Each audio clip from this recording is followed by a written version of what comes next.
Good morning प्यारे बच्चों। Biology foundation classes 11th class में अभी हम बायोलॉजी के बेसिक्स पढ़ रहे हैं और जल्दी ही हम लेसन भी स्टार्ट करने वाले हैं। तो अभी आप फटाफट जल्दी से अपना रजिस्ट्रेशन करा के और अपने व्हाट्सएप ग्रुप से जुड़ जाइए। आदित्य कैरियर इंस्टीट्यूट का जो ग्रुप है उसमें आप लगातार वीडियो पे बने रहें। और मैं राजेश भारद्वाज आपका बायोलॉजी फाउंडेशन क्लासेस में स्वागत करता हूं। तो बच्चों, हम बायोलॉजी में बहुत सारी चीज़ें पढ़ चुके हैं, लेकिन बायोलॉजी एक अथाह भंडार है, क्योंकि बायोलॉजी वास्तव में एक जीवन है और जीवन को समझने के लिए पूरा जो जीवन चाहिए होता है। लेकिन हम फिर भी बहुत सारी चीज़ें जो हैं वो क्लियर करेंगे। और जो आपके आसपास दूसरे कोचिंग में पढ़ने वाले बच्चे हैं, मैं गारंटी देता हूं आप उनसे एक कदम आगे आने वाले हैं। ठीक है, तो आज हम बात करेंगे कि जब हमने देखा कि जो जीव है, जीवों का शरीर किससे बना होता है? कोशिकाओं से। ठीक है, अब जो जीव है उस जीव का हमको अध्ययन करना है। बायोलॉजी में क्या करना है? हमको जीव का अध्ययन करना है। और जीव कौन है? जीव दो प्रकार के होते हैं, पादप और जंतु। तो पादपों का अध्ययन करना है और जंतुओं का अध्ययन करना है। अच्छा, अगर हमें किसी चीज का अध्ययन करना हो तो सबसे पहले जो क्या चीज़ जरूरत होती है? सबसे पहले हमको उसकी पहचान करनी पड़ती है। क्या करनी पड़ती है? पहचान। जैसे मान लीजिए हमें एक बहुत सारी चीज़ों का ढेर पड़ा हुआ और उसमें अपन को कोई चीज़ ढूंढनी है, तो हमें सबसे पहले उसकी पहचान पता होना चाहिए कि वो चीज़ कौन सी ढूंढनी है। दूसरा, हमें क्या पता होना चाहिए? उसका नाम पता होना चाहिए। क्या पता होना चाहिए? नाम, यानी उसका नाम क्या है। बिना नाम के हम कैसे किसी को ढूंढ पाएंगे या कैसे किसी का अध्ययन कर पाएंगे? तो दूसरा होता है नाम। और तीसरा फिर हम क्या करते हैं, क्योंकि पृथ्वी पर जीवों की लाखों जातियां हैं, तो हम एक जातियों की बात कर रहे हैं। एक जाति में जीवों की संख्या की बात नहीं कर रहे हैं। जैसे मनुष्य है, तो मनुष्य जो है एक जाति है, अब संख्या तो इसकी अरबों में है। तो हम एक जाति के लिए हम एक प्रादर्श के रूप में एक जीव का अध्ययन कर लेते हैं। क्योंकि सारे जीव एक जाति के एक समान होते हैं, इसलिए सबका अध्ययन उसको मान लिया जाता है। जैसे हमने पढ़ा है कि मनुष्य के शरीर में 2 किडनियां होती हैं। अब हमारे शरीर की किडनी थोड़ी देखी किसी ने, लेकिन चूंकि हम मनुष्य हैं, एक मनुष्य का अध्ययन कर लिया, समझो सभी मनुष्य का अध्ययन हो गया। तो इतनी सारी जातियां हैं, इतने सारे जीव हैं, उनका अध्ययन एक एक करके अध्ययन पॉसिबल ही नहीं है, क्योंकि एक ही जाति की लाखों करोड़ों अरबों संख्या हो सकती है। तो उस समस्या से बचने के लिए जीव वैज्ञानिकों ने जीवों का वर्गीकरण किया। वर्गीकरण मतलब जीवों को लक्षणों, समानताओं और असमानताओं के आधार पर अलग अलग समूहों में बांट देना। एक समूह बना दिया तो उसके किसी एक सदस्य का अगर हमने अध्ययन कर लिया तो समझ लिए सारे सदस्यों का अध्ययन हो गया। तो जीव विज्ञान की एक शाखा, जिसको हम पहले भी पढ़ चुके हैं, वर्गीकी, यानी टैक्सोनॉमी।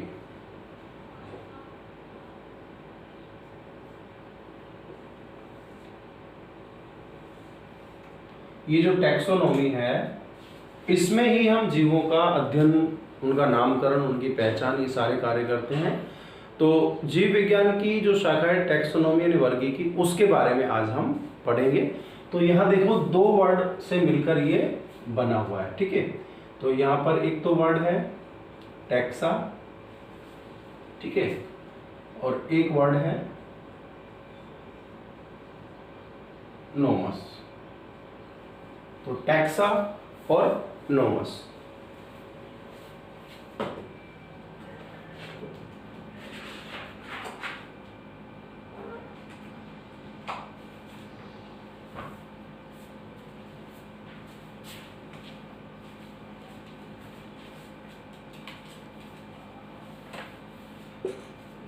तो देखेंगे यहाँ पर 2 वर्ड हैं। एक तो है टैक्सिस, जिसका मतलब होता है अरेंजमेंट,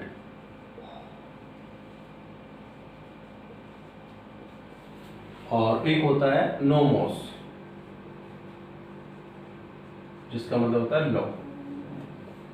तो हम कह सकते हैं कि वर्गीकी जो है उसका अर्थ क्या होता है कि वर्गीकरण के नियम व सिद्धांतों का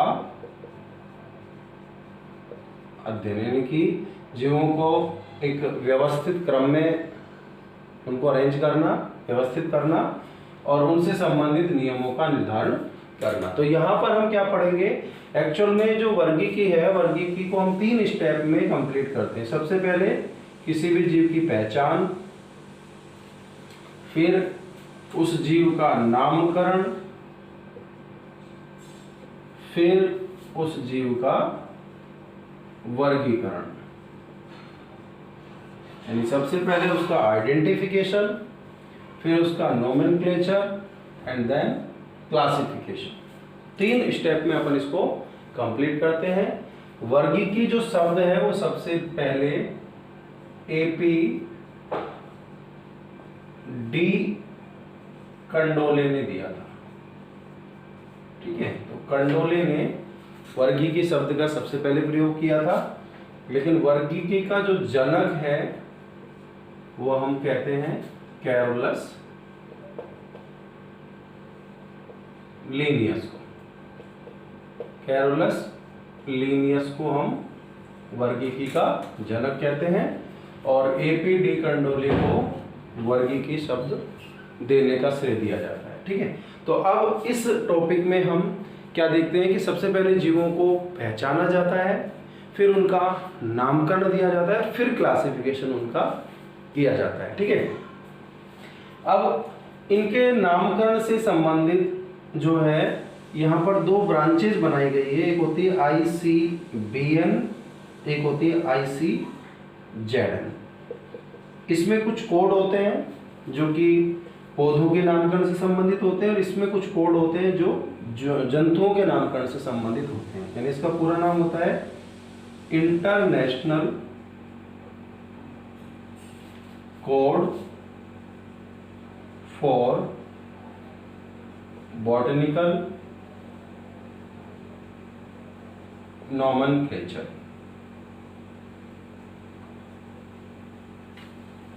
और इसका पूरा नाम होता है international code for zoological nomenclature. ठीक है, तो ICBN और ICZN के नाम कई बार पूछ लिए जाते हैं। ICBN यानी international code for botanical nomenclature, यानी कि वानस्पतिक नामों के लिए यानी पौधों के नामों के लिए इसके अंतर्गत कोड लिए जाते हैं और जंतुओं के नामों के लिए संबंधित कोड जो है वो ICZN में आते हैं। तो अब हम ये ICBN हो गया, ठीक है, ICZN BN दोनों हो गए। अब हम नामकरण से संबंधित कुछ नियमों की बात करेंगे कि वास्तव में जो नामकरण है, जीवों का जो नामकरण है वो कैसे दिया जाता है। नोमेनक्लेचर,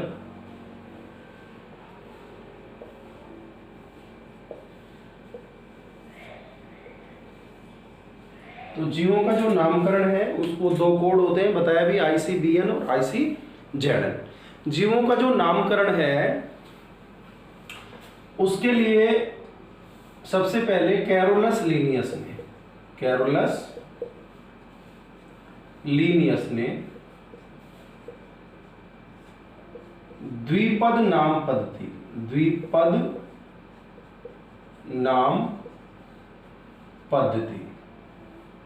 जिसको द्विनाम पद्धति भी बोल देते हैं, ये इसका प्रतिपादन किया। द्विपद नाम पद्धति जो है इसका प्रतिपादन कैरोलस लीनियस ने किया और इन्होंने क्या बताया कि जीवों का जो वैज्ञानिक नाम है, जीवों का वैज्ञानिक नाम वो 2 पदों में दिया जाता है।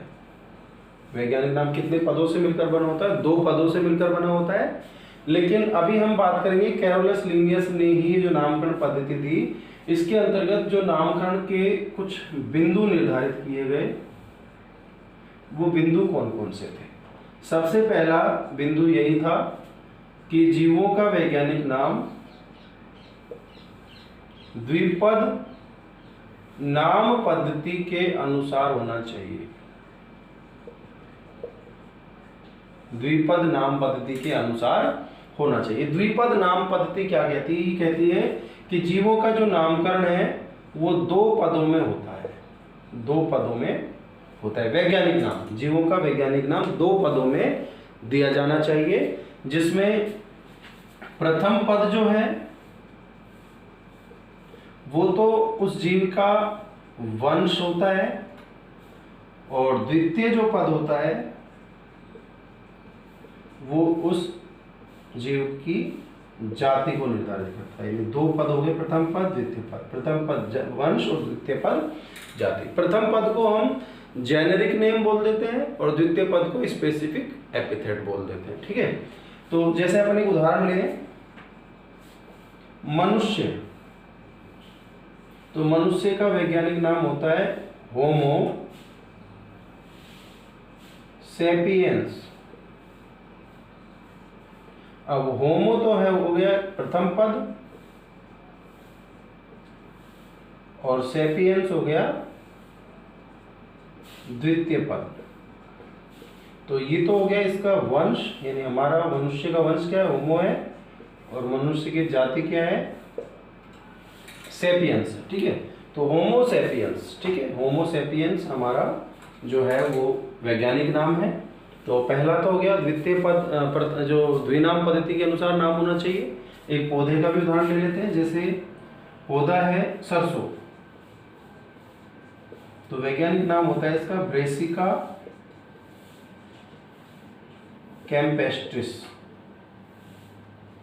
ब्रेसिका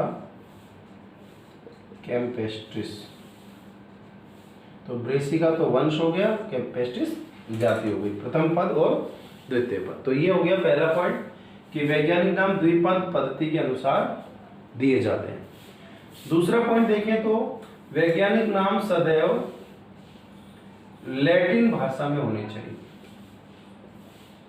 ये जो अपन नाम पढ़ रहे हैं, होमो सेपियंस, ब्रेसिका कैम्पेस्ट्रिस, जैसे गेहूं का ट्रिटिकम, एस्टिवम, ये सारे वैज्ञानिक नाम हैं जो कि लैटिन भाषा में दिए गए हैं। इसके अलावा वैज्ञानिक नाम सदैव इटालियन लिपि, जिसमें कि अक्षर तिरछे लिखे जाते हैं, तिरछे अक्षर लिखे जाते हैं, उसमें दिया जाना चाहिए। इटालियन लिपि में अक्षर कैसे होते हैं, तिरछे होते हैं। लेकिन एक समस्या आ गई कि हम जब हाथ से लिखें तो हाथ से लिखते समय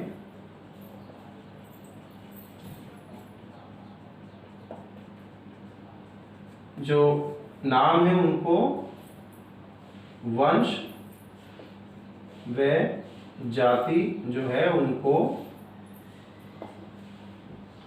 पृथक पृथक रेखांकित किया जाना चाहिए। क्या किया जाना चाहिए, रेखांकित, अंडरलाइन कर देना चाहिए। जैसे हमने यहाँ किया है, होमो को अंडरलाइन कर दिया और सेपियंस को अंडरलाइन कर दिया। तो इस तरह से हम क्या देख रहे हैं कि वैज्ञानिक नाम को हम अंडरलाइन यानी रेखांकित हमको करना चाहिए। ठीक है, और आगे देखें तो वैज्ञानिक नाम जो है वो हाथ से लिखते समय अंडरलाइन करेंगे। वंश का जो प्रथम अक्षर है, वंश का प्रथम अक्षर अंग्रेजी के कैपिटल लेटर से और जाति का प्रथम अक्षर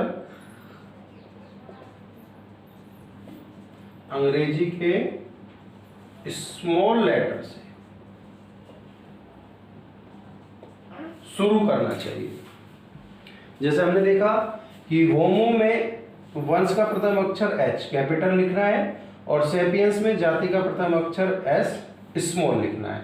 तो इस चीज का भी ध्यान रखेंगे वैज्ञानिक नाम लिखते समय कि वंश का प्रथम अक्षर कैपिटल लेटर में लिखना है और जाति का प्रथम अक्षर स्मॉल लेटर में लिखना है। इसके अलावा भी कुछ चीजें हैं जो ध्यान देने वाली हैं। जैसे अगर मान लीजिए कि जो 2 वैज्ञानिकों ने एक ही समय में किसी जीव का वैज्ञानिक नाम एक समान रख दिया, तो उस स्थिति में जो सर्वप्रथम प्रकाशित नाम होगा वो ही मान्य होगा। ठीक है, और ध्यान रखेंगे किन्हीं भी 2 जातियों के जो वैज्ञानिक नाम है वो कभी भी समान नहीं हो सकते हैं, वो अलग अलग होते हैं। एक और बात कि जो वैज्ञानिक, कई बार क्या है, वैज्ञानिकों का नाम भी पीछे लिख दिया जाता है। जैसे हम क्या देख रहे हैं, जैसे कोई जाति है ब्रेसिका कैम्पेस्ट्रिस, तो पीछे जिस वैज्ञानिक ने खोजा उसका नाम लिख सकते हैं, या फिर उस पौधे की उपजाति का नाम लिख सकते हैं। जैसे गोभी का ब्रेसिका कैम्पेस्ट्रिस वैरायटी कैपिटेटा होती है इसकी, पत्ता गोभी, ठीक है, और बोट्राइटिस या गोंगिलोट जो है वो फूल गोभी हो गई।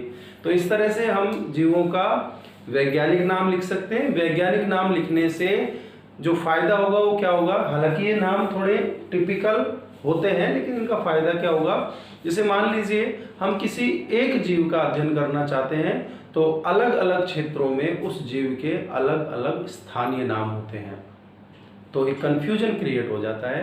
तो उस समस्या से बचने के लिए वैज्ञानिक नाम दिए जाते हैं।